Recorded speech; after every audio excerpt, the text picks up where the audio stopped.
So for today, I have received two topics. One is papancha, that is proliferation of the mind. And the other one is about anicca. It's about impermanence. So let's see how we can start maybe with papancha. And if we could end with anicca, then I think we'll be heading in the right direction. But let's see how it develops. So what is papancha? What is proliferation of the mind? Is all of your thinking called papancha? So papancha is a Pali word. It is called papancha sanya sankha. And not all of our thinking is called proliferation of the mind, which is good, yeah? Because we like to think. We are addicted to think. And it is a nature of a mind to think.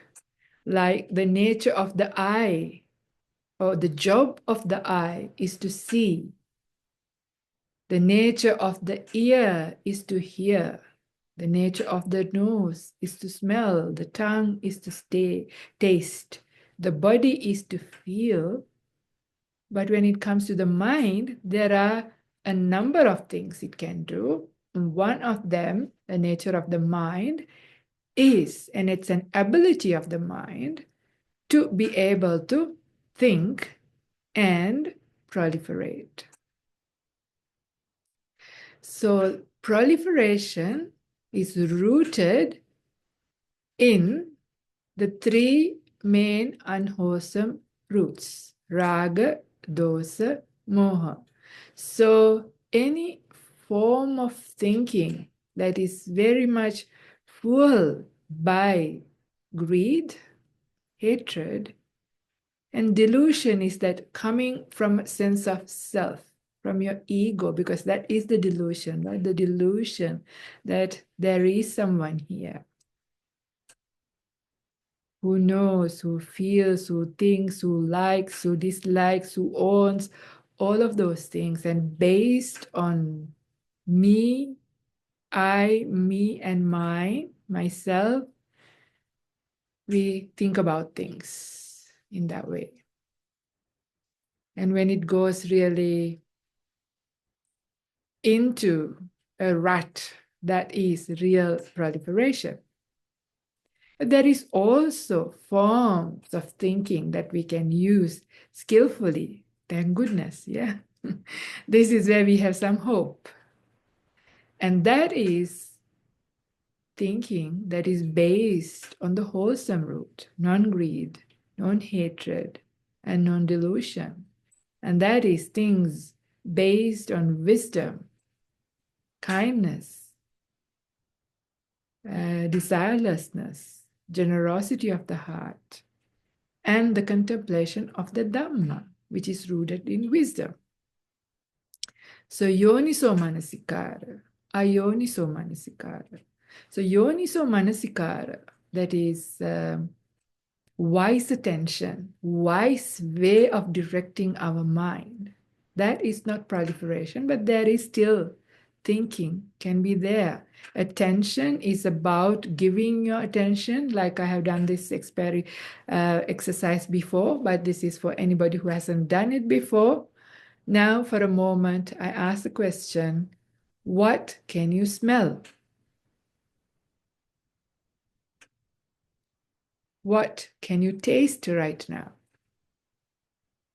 So with my direction, you gave attention first to the nose, then to the tongue. So that is a shift of your attention. That is called manasikara. But also based on that, you can also start a form of thinking. You might say, I have the aftertaste of my dinner. Maybe the sweet you ate or the saltiness of your food, whatever it is, then you will have that thinking, understanding based on a perception. This is what I can feel. This is what it was. And that much knowing it, and you can even think whether it is pleasant or unpleasant or neutral. All of that is not yet proliferation. But if you go beyond that, oh, this tasted like that, but the food was a bit too salty. Why was it too salty? It reminds me of the time that I ate that really salty thing when I was on that holiday. And when I was on that holiday, we had this big argument. It was so unfair. And you know how it goes. You started from saltiness of your food and you started getting really upset with your family member and went up to Siberia maybe. So that is proliferation, right? So I don't think I had to go far to explain. We are all only too very familiar of this way of thinking. Yeah, going from one to the other, a lot of it is baseless. There's no real information to guide it. We just create things based on, I don't know, like our feelings, our assumptions, our all kinds of judgments, mainly with our defilements. It creates stories, really interesting stories. Have you ever had a time that one of your family members has not come home and it's getting really, really late? They're not home yet, and you're waiting and you're waiting, and time is ticking, time is going, and you're getting concerned. In the beginning, you're not that concerned. Oh, they'll turn up, they'll be okay, no problem. After a certain point of time, depending on your connection to them, depending on your attachment to them, depending on your state of mind and the information you have about them, the perceptions you have them, the history you know about this person, about your interaction with them. Then you start thinking, did they have an accident? Did something happen? Did they get lost? Did they go somewhere else? Something bad happened to them or something good happened to them. Can you see? And you start worrying. You start thinking in all different ways. And you might even start crying. And then a little later, you think, no, no, no, that didn't happen. Of course, they know how to take care of them. They probably went and to see a friend and got carried away. And then you start thinking in another way so that you're not in that bad emotion. And you start thinking in a good way because you can't deal with your painful feeling. Are you familiar with this? This kind of thing happens. Was any of that information had any basis? No, just your own imaginations, all probabilities, all possibilities. Some of it has some history of the person. If you know that they have certain tendencies, certain, connections and all that, based on that, maybe they did this and maybe they went here or maybe this happened to that. But it's not true, right? And it also changes if you notice, the longer the time goes, the more the story changes in so many dramatic and opposite ways. And what has changed in that time is your own emotional state, because our own emotional state is also completely unreliable. It changes. It runs according to its own agenda, which is not within our control. We can't understand sometimes why we feel agitated. Sometimes we know there is a reason, sometimes we don't. Sometimes we don't know why we are more prone to being sad. Sometimes we know, sometimes we don't. Sometimes we don't know why we are more prone to feeling more lustful. Other times we don't know. Sometimes we are strong, we are able to deal with things. Other times, a little thing and we are finished. We are on the ground crying, or we are bursting and on fire. Right? So our emotions are also constantly changing, triggered by multiple things. Chemical changes in our body based on the food, based on the sickness, based on your sleep, based on the things around you, weather, here, things happen to you. So many things. Yeah, multiple forces are working And this is the causes and conditions, right? That affects our emotional states, our physical states, and they are related, interrelated as well. And based on these emotions, based on these feelings that we have, our stories also change. And based on the stories, our emotions change. So it's also really hard to find whether it's like the chicken or the egg, which happened first.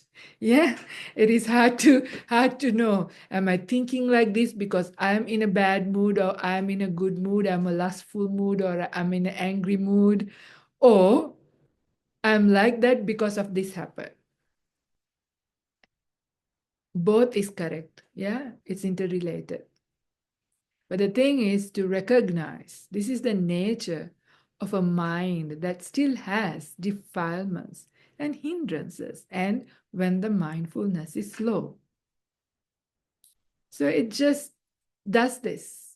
So this is how we go in the darkness, like like a blind person, like a mad person, really. It's mad to think about those things, right? Things that we think about sometimes, what may have happened. The stories our mind tell us. Sometimes we believe these things, and it is very scary. If anything, it's not to believe our mind and the stories it tells us. It is, the Buddha calls the mind is a magician. It can cook up all kinds of stuff. But we never learn sometimes. We just believe these stories. And for some people with certain medical conditions, especially, they become so real, they can't tell the difference between the reality and even their thoughts. This is how serious it can become when we become so close to these things. It becomes so difficult. So, this is why it is so important to make a distance with these things. So, how do we create a distance? We create distance by stopping, by learning how to become still, allowing things to settle down, allowing things to be, learning to accept what is happening without rejecting, wanting to change, wanting to exert willpower to do too many things. You just allow with understanding, with the right view, knowing if you wait patiently for a little while, things are going to change for the better or for the worst. We don't know which, but it's not going to stay the same. This is this idea of impermanence. So the idea of impermanence is really helpful for us to deal with this mad mind, this crazy mind, which cooks up all kinds of stories and gets us into incredible amounts of suffering, into big troubles. If you reflect through your life, the times that you got into a big argument, got yourself into a big trouble, created a big mess, you can see how, with all those defilements in place, the strong emotions, the strong feelings, and lack of mindfulness, lack of understanding, lack of right view, in the darkness, in confusion, you go from one to the end, creating, believing, and saying and doing things, and getting entangled in a big mess, and getting closer and closer into the experience without getting a perspective. So this is how actually people can actually go crazy with very strong experiences. So this is where it is so important why we learn how to make that distance between the observer, the one who is knowing, and the thing that is being observed, the experience. So the more distance you have, the more perspective. Because if things are so close, there's no possibility to have any movement. The moment you go further, there is more movement to see more different angles. Yeah. So more perspective gives you a better understanding of what is going on. It's more closer to reality, to more closer to understanding and being able to deal with the situation. So learning how to stop, finding techniques to stop, gradual stopping is helpful. And there is a beautiful sutta in Majjhima Nikaya, Middle Length Discourses, maybe it's sutta number 19 or 20, called Vitakka Santana Sutta. So in the sutta, the Buddha says, if you feel like your mind is running really fast, like, somebody who's doing a sprint, that's how sometimes you feel like it's spinning so fast, so rapidly. Then the Buddha says, okay, run slowly, make it into a jog. Buddha doesn't say this, but he says go into a walk. But I'm breaking it down even more. So from fast running to a jog, but then the Buddha says, if you are running, then make it to be like a walk. So it could be fast walk. Then you can slow down in your walking, and you can really slow down. And then you're standing up. And then you're standing up. After a while, you sit down. And then after a while, you lie down. So from running to walking to standing to sitting to lying down is the sequence given by the Buddha.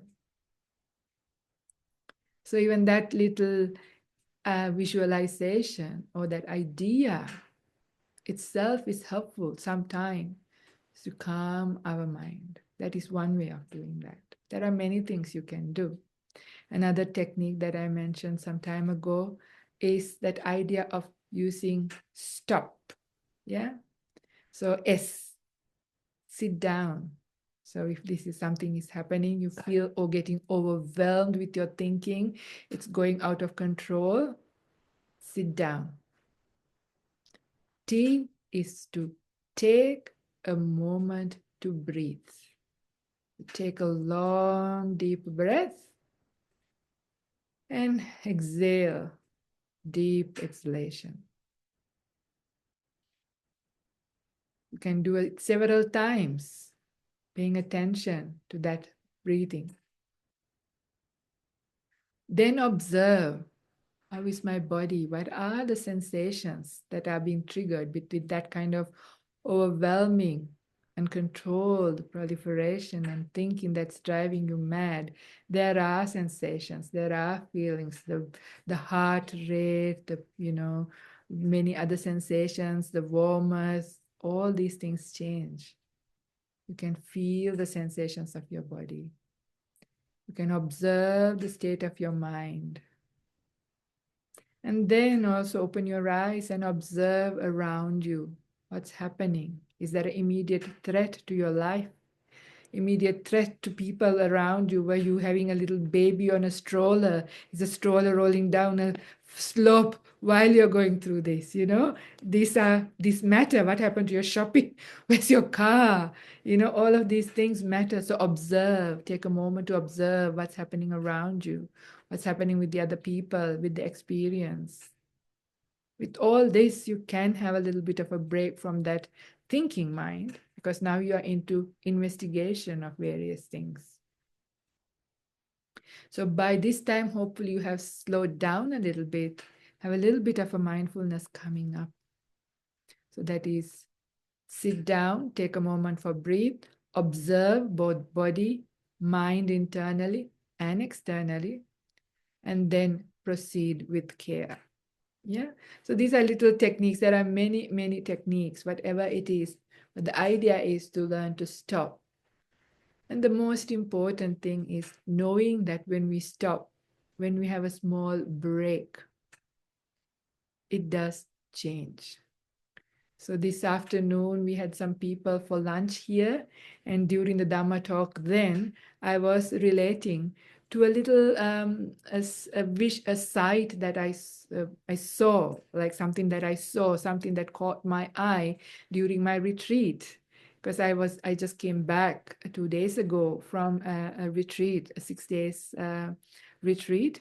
And one day, just before lunch, I was just sitting outside on a veranda, beautiful sunny day, just staring into the beautiful nature, and then just staring into the floor of the veranda, which was like beautifully paved.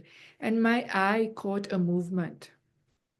And what it was a little caterpillar, because this is caterpillar season. Yeah, so there was a caterpillar. This was quite a fast caterpillar, not a really slow, sluggish one. And it was in a corner of one of the bricks, because there's brick, it was brick paving. It was caught in a corner of a brick and was going in this small little circle, round and round and round and round and round and round for a long time. I was watching it and I was wondering, why is it going in a circle? It's all open, it can go anywhere it likes. But it was stuck in that little corner doing a circle. I don't know much about caterpillars. I don't know, it's a very unique caterpillar ritual. It looked like. I don't know caterpillars have any rituals, but it reminded me, this is what we are like sometimes. This is what it is like to be caught up in a rut. We go round and round in a mental cycle, in a mental trap, not being able to get out of it. It could be a relationship that is difficult, that you want to get out of, but you don't know the way out. You keep going around and around, doing the same thing, going to the same loop, going to the same mistakes, falling down, again making the same, going around and around in a circle. It could be you're stuck in a difficult situation at work with a work colleague. Again, you could be stuck in going circle around and around, finding not being able to see out of the box, but doing the same thing again and again, ending up in the same cycle. It could be the way you think about a sickness that you are having, or sickness one of your family members is having, a problem you're having, a financial difficulty. There's so many different ruts that we can fall into. Our mind becomes very small at that time. It's like we are in a funnel, not even a tunnel, but a funnel. The circle becomes smaller and smaller and smaller until you get really stuck in a dark corner. Yeah. So this is the danger. This is what proliferation does. Yeah. So, but the thing is, if you think about it in a circle, if you're going in a circle, what do you have to do? You only need a tiny little shift, right? Small little shift, and you go in a different trajectory straight away, right? Just a tiny, not a big shift. You don't need a right angle. You don't need to turn 90 degrees. You need 1 degree, maybe 1/10 of a degree even is enough for you to get out of the circle. The circle might become bigger and bigger and bigger. You go the opposite direction of a funnel, going out of a funnel and eventually out. Yeah. Same with our mental ruts when we get stuck in proliferation. All we need is a little bit of mindfulness and a little bit of right view. Even a little bit can go a long way. Imagine how much more if you have more mindfulness and more right view. Very helpful, which is why we do the practice. Whenever we are able to do the practice, build up mindfulness, build up a right view. Even when we have lost our mindfulness, because unless you are at least a stream winner, you can't sustain it. Yeah, it drops. You don't call it an indriya. It is not a faculty yet. It is not established. Your mindfulness can come up and it can drop, but it comes at a point. So even in the middle of this rut, when your mindfulness comes, that is when you can make that tiny little shift. Sometimes the emotions, the feelings, the problems, the defilements may be so strong that it is hard to make a big shift at all. All you got to know is there is always a way out. And all you need to do is something very small, one small step, one small change, one little change in the word, in your expression, in your direction. It could be anything. Yeah. It is up to you to know in your situation, but to know something really small can make a big difference. Even faking a smile and allowing your mind to shift. Yeah. Using a slightly different word, replacement of a word can make a big shift. This is all homework for you because this is much more powerful when you do this exercise yourself to see and play with words, with small changes. What can I do to get out of this? You can try. As long as you're willing to learn from the mistakes, there's no problem. To be observant and understand, okay, I do this, it gets worse. Try the other thing. Might find a way out. Yeah. But to know that there is a way out, and it usually lies in understanding and application of right view, right perspective. Yeah. The change. So this is why the distance is necessary. So this is why when you realize you are stuck in a rut, important to take a moment to stop. So one thing that I did notice with this caterpillar, I think it's a Buddhist caterpillar. I saw from time to time it did stop. Then I was telling it, go straight. When it stopped. I don't know caterpillar language, right? So I didn't know what to do. So I was watching. Then it decides to go around in a circle. But unfortunately, I had to go for lunch. So soon after lunch, I went back. But obviously, it had made the breakthrough while I was having lunch. It did get out of the rut and it had moved away. I saw it on another brick far away. So, so we too can do this, right? Remember this caterpillar. Remember that we have a choice. We can get out of this proliferating mind. So, which is where the stillness is important. But the idea of impermanence, because nothing lasts forever. When we are stuck in a rut, we are strongly holding on to the idea of permanence. This is only going to be like this. I am stuck. There's no change. This is how it's going to be for the rest of my life, for the rest of all of my life. Sometimes it's how you feel like. Yeah, but the right view tells you it doesn't take very long. You need a small change. The sun comes up, you see a butterfly flying, or somebody comes and says hello, gives you a hug, gives you a cup of tea, or you get a phone call and somebody else has died. Much worse than the small thing you were having. It's a bigger problem, much bigger thing. And suddenly you get out of it and you realize, my goodness, yeah. And even this afternoon, I caught myself in a little bit of a rut, this afternoon. I was just going in a pattern of thinking, and I was aware that this was happening, but I was just going. And sort of the other thing that I realized, it's very apt this talk today, is there is a certain indulgence in that. That's why you like your rat. I think there was some very nice feeling even for that caterpillar to go in that cyclic movement or cyclic way. There is some kind of even a chemical addiction to certain ways of thinking, certain ways of ruts. That's why we sometimes get stuck in there. But for me, while I was sort of almost indulging in my rut for a little while, when the Balupeka came to my kuti, where she's just arrived, and she said, somebody came who listens to your talks on Thursday. They don't get to come for the Zoom, but they listen to them on the YouTube, but they have never met me. They're from Queensland. They have come, they're on their way somewhere. They were passing by and they would like to see me. So I just came out of my kuti, saw this beautiful old lady, and she was so delighted to see me and say hello. And that's it, such a small thing. And I was just completely out of my own little rat, yeah.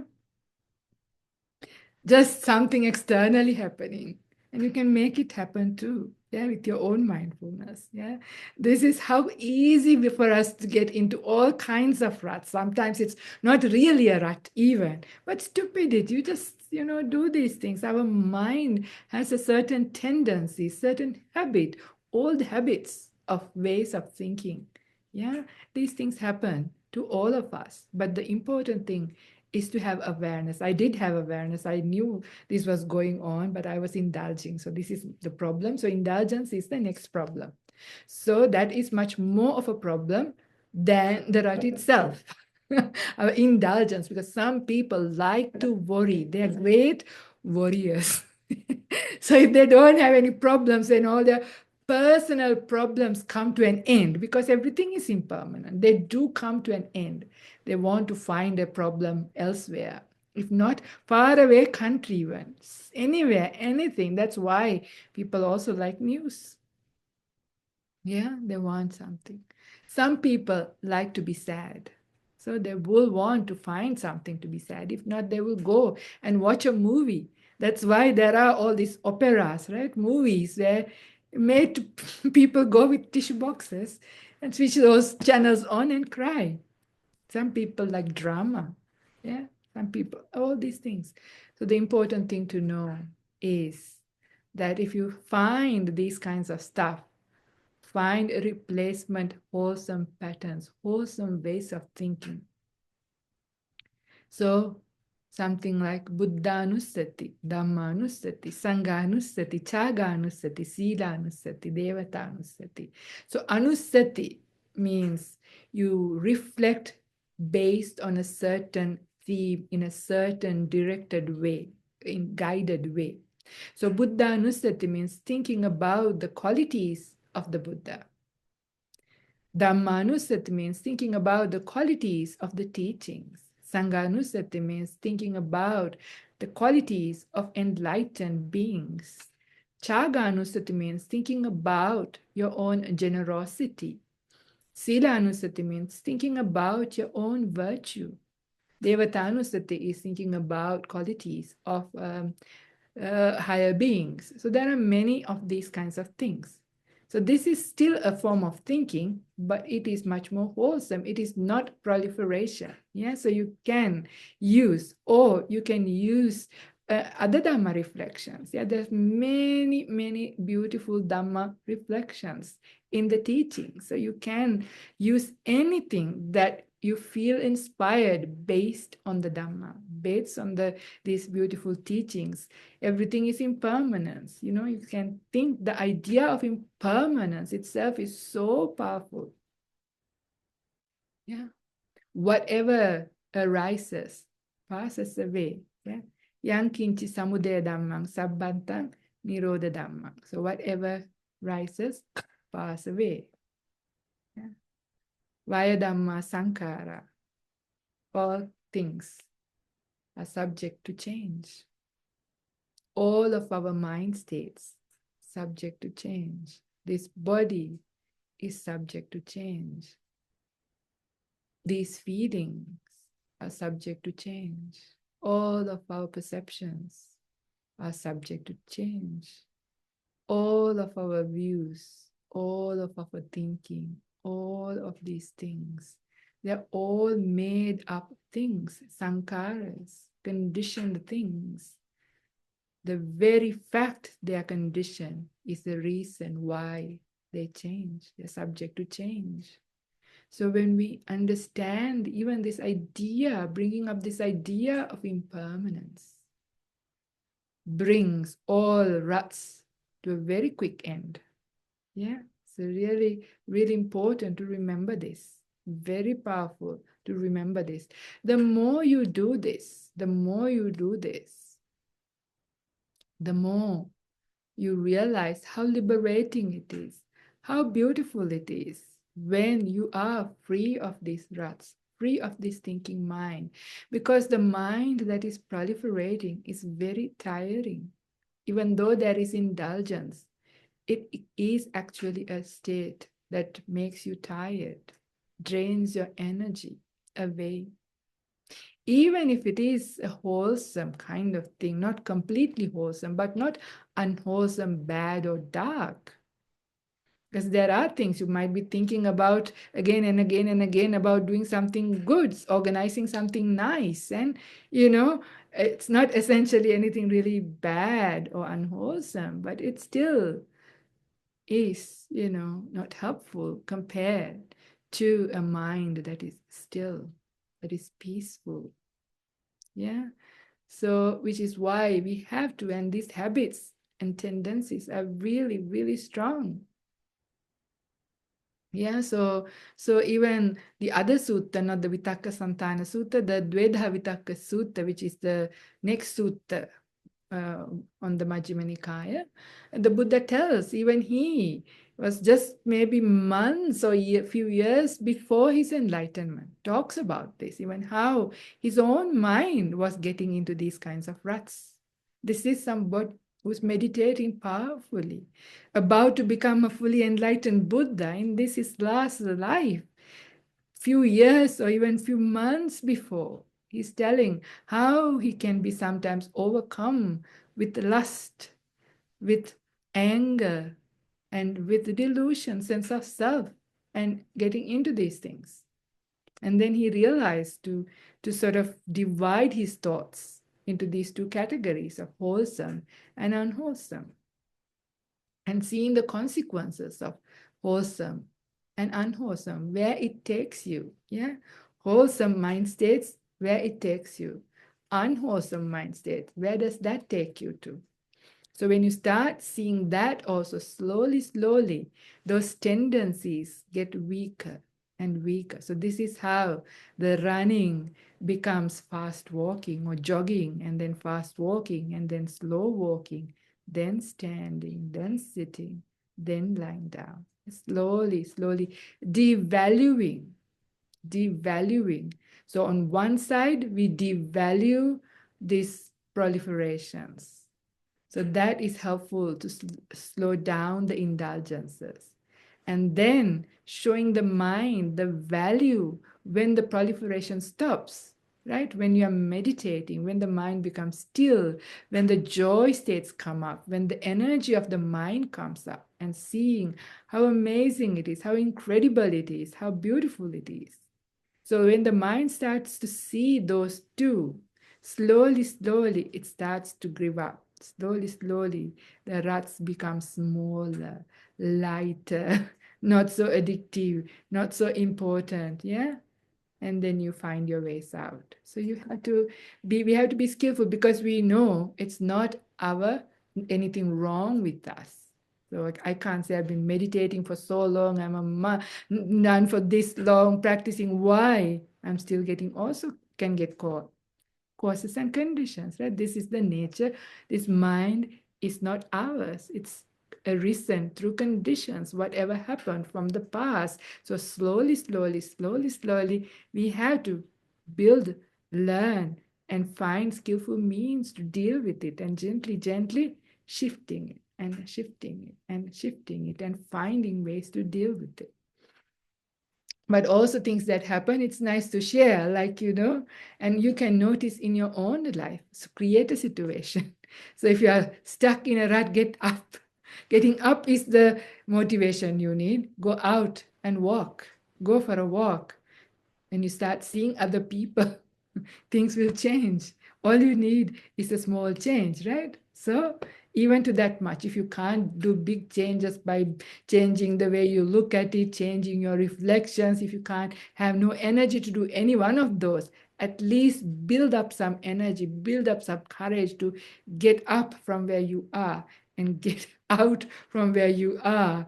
And surely you'll start seeing things. You might see a little insect, a plant, the clouds in the sky, the wind on your face, somebody on the street, and you will come out. Yeah. So this is really important, because more and more people are getting quite isolated in their own little bubble. People are not really connected with other human beings.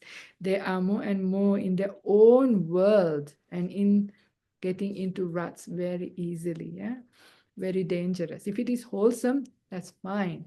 but most often it is not wholesome. So we have to learn ways to be, breaking these little ruts in our lives and breaking free, most importantly, of the most kind of unwholesome, dangerous ones that take you in a spiral really down into a very dark, deep, stuck state. Because when it gets to a certain point, it becomes really, really difficult. This is when some people will need to get medical help as well.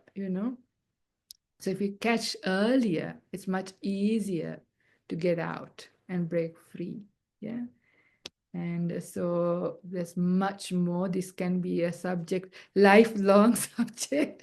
Also impermanence. I only just barely touched base, but I hope, that that little thing is important for this subject, the idea of impermanence, the nature, how quickly our minds change. This is just a reminder of things that I always mention, but it's always nice to be reminded. And that is like, that time, you got a text message and how you got emotionally triggered and you wrote something, but you didn't send it. And an hour later, two later, how your message changed when you read it, the story changed. How unreliable. Our creation. So remember the strong idea of impermanence, the transient nature of our mind. So how can we tenaciously hold on to our views, our opinions? My way is right. My opinion is right. I know best. Yeah, all of these things are unreliable, subject to change. How many times have we changed our mind? Honestly, yeah. So the thing is, we forget about it. When we are in the middle of things, we forget about things, how impermanent everything is. And the most important thing, the unreliability of our own life. Death is around the corner. Death could happen anytime. Yeah. I could die mid-sentence. Yeah, it is possible. Any one of you could fall dead if your cameras are open. This happens, right? This happens. We forget about it. Then how can we afford to be caught up in these stupid things? A lot of these things that we go around and round in circles are completely useless things, meaningless things, often small things. Even if it is a big thing or small thing, whatever thing it is, if you die in the next little while, tonight or tomorrow, what does it really matter? Is that thinking going to help you? Is anything is only going to be unhelpful? Yeah, so when we remember the unreliability, the impermanence, that is its biggest point, anicca, the biggest thing is the anicca of this life. Yeah, death is the highest form, maranasati. So when your mindfulness is established on the idea of death, when that becomes stronger and stronger, proliferations has no place. Even if it happens, it doesn't last for too long. So with habit, it'll come, but won't keep, you won't be at it long. It gets shorter and smaller. The moment you remember, it drops. Actually, when you're in the rut, you think it's so hard to drop it. But when the dropping happens, you realize how easy was it to drop it. It's actually so easy, even without the external stimuli, even without anything. It's not that difficult to drop it. That's how easy it is to get out because everything is open. Our prisons are just bars made up of our own strong, deluded views and perceptions. You're just trapped in those things, but that's just mind made. It does not exist. It's not a physical barrier. Just like the situation with the caterpillar, it was an open, flat floor, no barrier whatsoever. So just remember that it is not It's a waste of our time, waste of a life to get caught up in proliferation, to get caught up in these ruts based that are just based on greed, hatred, and delusion. Instead, slowly try to replace, because thinking mind and the mind's desire to want to think, it's not so easy to stop so easily, which is why the Buddha recommends these many other ways of meditation, which is all those reflections, reflective meditations. That is a very good way to sort of change skillfully the way we deal with our mind. And from that, it is easy because all of those teachings point you in the direction of stillness, the direction of wisdom. And then it becomes easy to get out of these things based on anicca. So it's like, a good antidote for papancha is the idea of anicca. So thank you for the two different people. They are from two different countries who suggested these two topics, but it came together quite nicely, the two topics. I hope, at least I enjoyed it. It was a good teaching for myself, for my afternoon little episode, which I'm very happy to share with you all. And I will open up for any questions, the comments. Thank you, Aya, for the talk and being open and honest. We're very lucky to have a teacher like you, similar to hearing how the Buddha was open about his also proliferations before. My question is about anicca. What about the Dharma? Isn't that permanent, the teachings? Yeah. So the thing is, the teachings, it is a universal truth. Yeah. It's a nyaya. It is called, what is a nyaya? It's a formula, or it's a dhammata. What do you call? It's no, but what's the English word for niyama? Anybody remembers? I'm forgetting. It's a phenomenon. No, it's a theory. It's a, what is it? What is called? It's what it is. Yeah, it's a truth. That's what it is. So that the idea of impermanence is truth. So the Dhamma itself, the teaching is pointing to something, but the Dhamma itself, in the sense, is nothing that you can hold on to, right? It's wisdom. It's not anything. Do you know what I mean? So it's a phenomenon, or it's a worldly condition. It's a nature. It's a nature, I suppose. That's what you say. So it's the nature of things. Yeah. So that's what the Dhamma is pointing to. So the impermanence is related to all these things, because even the Dhamma, in the sense that your mind states, your mind itself is going to end. Yeah, consciousness comes to an end. Everything can come to an end. But the theory, or the universal law, that is the term, it's a universal law. A niyama is called a universal law. Yeah. So Dhamma is pointing to the universal laws. So like law of gravity. Law of gravity is there. But what is subject to gravity is impermanent. Yeah. Okay. Did I answer your question? Yes, thank you, Aya. Venerable Karunika, if I may just add a comment. So thank you so much. That was really, really amazing as always. With Papancha, something I don't know, many people might relate, like when you're in the shower, your mind just kind of goes on its own journey. And I often, so I'm aware that this might be proliferation. Sometimes it can be negative, sometimes it can be positive, sometimes it's memories. But then I often get brilliant ideas, either about work or even about the Dhamma. Like sometimes insights and stuff come when I let my brain do this. So I often wonder whether, because I also try to stay present, like, think about the water on my body, that kind of thing.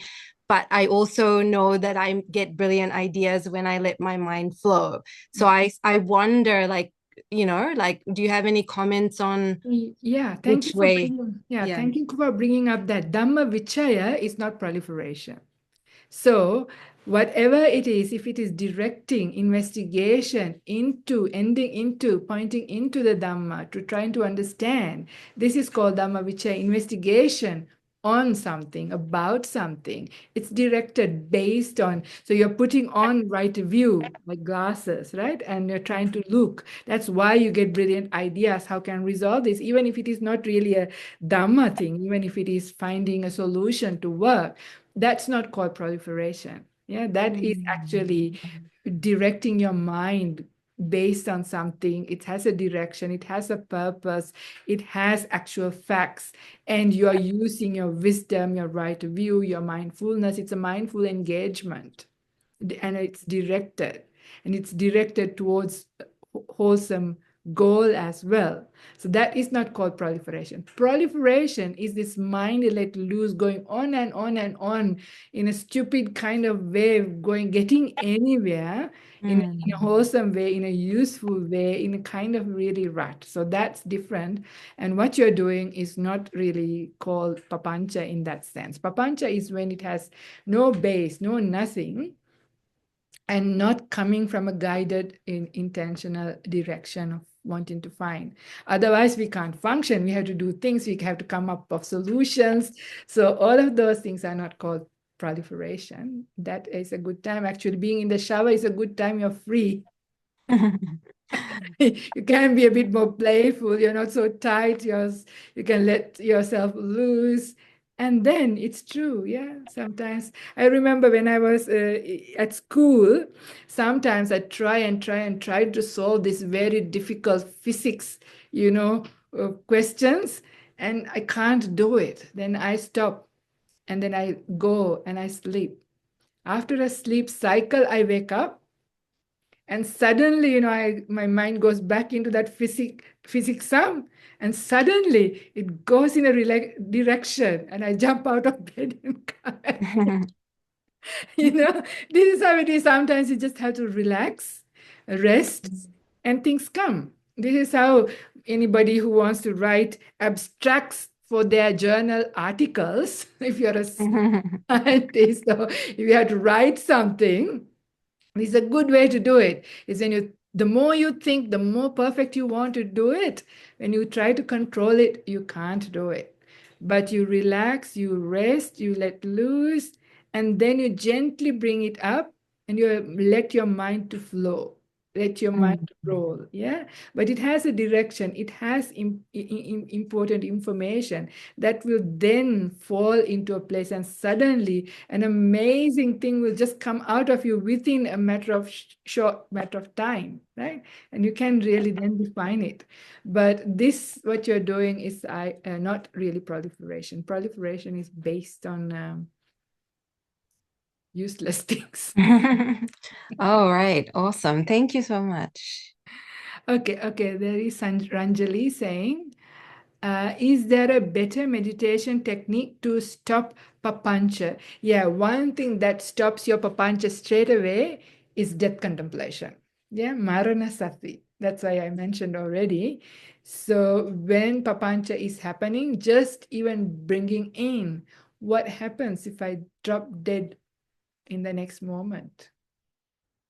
Yeah, all those concerns, all those things that is important, the most dear and the beloved and the important thing, you realize you can't do very much. And the papancha actually stops. Not just papancha, all forms of thinking can stop very quickly. But some people don't like to bring up death. They're not ready to bring that up. Well, you can bring technically anything, yeah, any form of meditation, any anything. All forms of meditation is okay. Metta meditation can be, meditation on impermanence can be, meditation of anatta, that is non-self nature of all of these things, seeing, investigations into where these things are coming from, many things. Just mindfulness, establishing mindfulness, bringing mind, establishing it, grounding it on the body. Kaya gata sati, yeah, that is really important. So if your mind is not ready to think about things, because all of those other things need concepts, right? The idea of death, idea of impermanence. Sometimes our mind is too tired, too weak, too down, too less energy. You can't do very much. Yeah, get something and squeeze. Yeah, be with that. They use it, yeah, techniques. Or you can keep your palms are very sensitive. Yeah, you can rub your palms together and stay with those sensations. You can touch your palms. You can walk very slowly and pay attention to the soles of your feet. Yes, so establishing your mind into sensations of the body. So even having the shower is a great place. Hot water on your body. Yeah, or having a cup of tea and feeling the tea. All of those things to establish and bring your attention in and grounding it into your body is much more easier. But Maranasati is faster if you are ready for it, if you have previous practice. So this is the importance of doing it when you are strong, when your mind is powerful. Do that. Then it is easy to bring up that tool that you're used to cut this. It's like, wisdom is called a knife, a sword. So you can cut the papancha very quickly. If not, body is another very, very beautiful meditation. Yeah. But anything, whatever meditation practice is, it will work. Yeah. So the idea is breaking free, right? Remember, our mind states have two things, right? We have an object and how you're giving attention. So you either can change the way you give attention. This is where you change to something like Maranasati. So you change the way you think about things. You take a different perspective.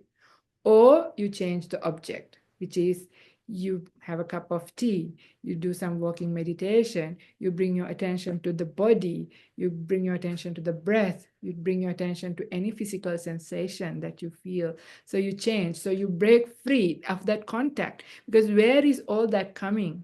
So this brings me to a very important thing that I forgot to tell.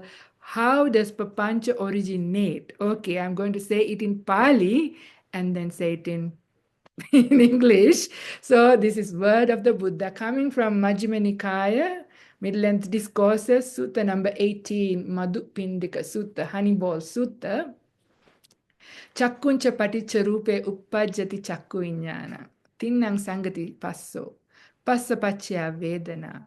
Yang vedeti tang sanjanati. Yang sanjanati tang vitaketi. Yang vitaketi tang papancheti. Okay. So with I, when there is a form, when those two come together, I consciousness arise. When these come together, that is called contact. You have contacted through I, a sight, right? So the sight consciousness arises. When the sight consciousness arises, you start feeling based on that sight. What you feel, that you perceive. Yeah. What you perceive, that you think about.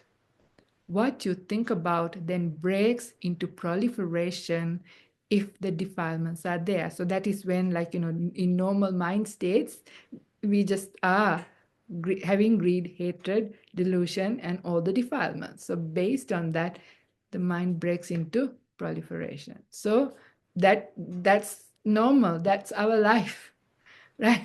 When we go through life with low mindfulness, this is in operation. So the more and more, this is why mindfulness is so important. Yeah. So mindfulness is not just awareness, but it is also informed with wisdom. So what, why, and how is really important. So not only about aware, it's not enough. What are you doing? Why are you doing? How are you doing? All of that. And it's being informed by wisdom, informed by right view. Then you can work with it. Yeah. Then you can direct the vitakka, the thinking in the right direction into wise attention, wise ways of directing your mind, instead of unwise, which then very quickly breaks into proliferation, into defilements, into unskillful actions by body, speech, and mind, and keeps us in samsara. Yeah, so anyway. Yeah, so this is why we do lots of meditation. All these techniques are very, very helpful. This is why the modern world has realized, even the psychology use a lot of these techniques. Mindfulness-based interventions is all about that, right? To help mental health, help with so many things is just by using body as an anchor, mindfulness as an anchor, just to even help you to stop getting further. So it's quite helpful.